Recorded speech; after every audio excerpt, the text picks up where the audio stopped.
Doctor Babasaheb Ambedkar तलाव, malaड east.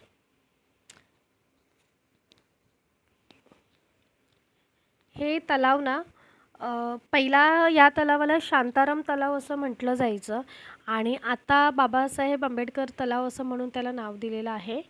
तर तुम्ही पाहू शकता की इकडे भरपूर असं पाणी आहे आणि तलाव आहे आणि त्या तलावामध्ये खूप सारे फिश आहेत, वेगवेगळ्या प्रकारचे असे. तर आम्ही आज आलो आहोत तिकडे. तर मी आणि माझी बाबू आम्ही पीठ फिशला देतो आहे. तुम्ही पाहू शकता, मी छोटे छोटे असे बॉल्स करून पिठाचे त्यांना मी देत होती आणि आता पुढे सुद्धा आहेत. तर आम्ही थोडे थोडे असं स्टेप बाय स्टेप करून थोडे थोडे सगळ्यांनाच म्हणून थोडे थोडे दिलं पिठाचा गोळा. आणि खूप असं मोठं गार्डन आहे. ते आतमध्ये गार्डनसुद्धा आहे, मी तुम्हाला दाखवेनच.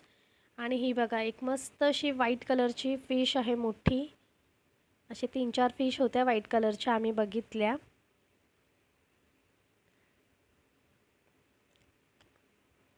खूप सुंदर अशी फिश होती, मस्त बघा, खूप छान आहे फिश. आणि या गार्डनला जर तुम्हाला यायचं असेल या तलावामध्ये फिश बघायला, तर हे तुम्हाला पुष्वा पार्क मेट्रो स्टेशन आहे तिथून 2 मिनटाच्या अंतरावर हे आहे. बस त्या मेट्रो स्टेशनच्या इथे उतरलात, बाहेर पडलात की वरती एक चढाण आहे. तो रस्त्यावर जर वरती तुम्ही चढलात की समोरच, एक्झॅक्ट समोरच आहे ते. कुरार पोलीस स्टेशनच्या एक्झॅक्ट बाजूला आहे. आणि असंच थोडं आम्ही आता फिरत होतो. तुम्ही बघा गार्डन कसं आहे, पुढे गार्डनसुद्धा आहे, दाखवू तुम्हाला. हे बघा, हे गार्डन आहे, पण आज संडे असल्या कारणामुळे खूप रश होती तिकडे. फॅमिली पाळणं आहे, जी आपली फॅमिली त्याच्या त्या पाळण्यावर बसू शकते, एन्जॉय करू शकते. चला bye bye, thanks for watching.